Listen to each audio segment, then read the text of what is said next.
Gusto mo bang hindi siya matigil sa kakaisip sa iyo, magdamag? Hello mga guys, kumusta kayo? Panibagong araw, panibagong video na naman tayo.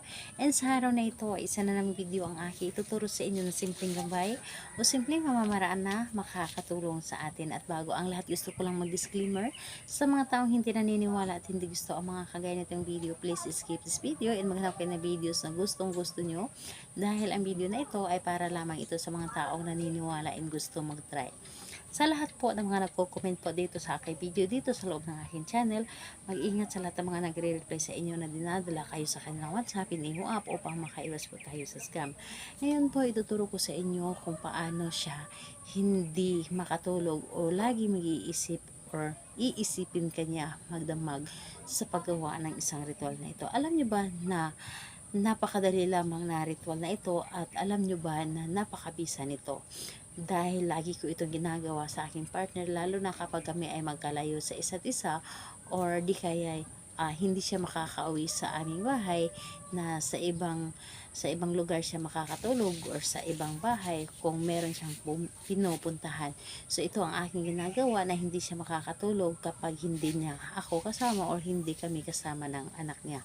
So ayun po, ito ang aking ginagawa and ang ating kailangan lamang natin na gamitin dito, kailangan maghanda dito ng isang maliit na pirasong papel, kailangan natin dito ng panulat, kailangan mo rin dito ng inyong paboritong pabango. Dapat po yung pabango po ay sa inyo po ito dapat, na hindi mo lamang ito dapat, hindi rin personal na gamit po ninyo. Kahit anong klase pabango, basta ito ay inyong ginagamit, yung paborito po ninyo, kailangan din natin dito ng baso. Clear glass po dapat at dapat po babasagin. So ayun po, ito lamang ang dapat nating ihanda. So kapag handa na yung ating mga kailangan, so kailangan mo lamang din dito i-claim sa iyong sarili na gustong gusto mo itong gawin. Kailangan na hindi ka nagdududa sa isang ritual, kailangan buo ang inyong loob, tiwala, paniniwala sa dapat mong gagawin na ritual. Dahil ang paggawa ng ritual, kailangan natin dito ng ating tiwala at paniniwala. So, dapat positive kang tao at hindi ka magiging negative kapag gumawa ka nito. So, ayun po, kapag ready ka na, pwede mo na itong gagawin. So, ang gagawin mo lamang dito is napakadali at napakasimple lamang. Dito sa isang papel, isulat mo dito ng isang beses lamang ang kanyang pangalan, pangalan ng inyong target. At kung naisulat nyo na dito ang pangalan ng inyong target, kunin ninyo ang inyong pabango, sprayhan nyo lamang ito ng isang spray at ipahid po. And ayun po, kapag na-sprayhan nyo na ito, ang gagawin po, ilagay ang papel dito sa loob ng baso at ibulong dito ang inyong nais.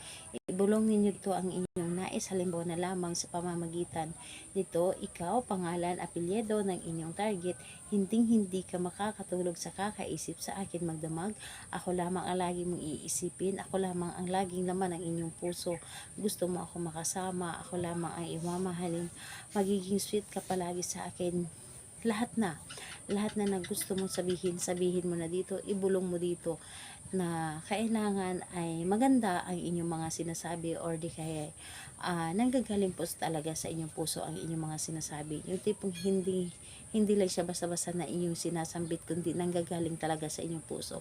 So, sasabihin ninyo kung ano man ang nais ninyo, and ayun po, kailangan na buo ang inyong tiwala dito. And ayun, pagkatapos mo ibulong dito lahat ng inyong mga sinasabi, itaob mo lamang ang basong ito sa iyong palad at pagkatapos nun,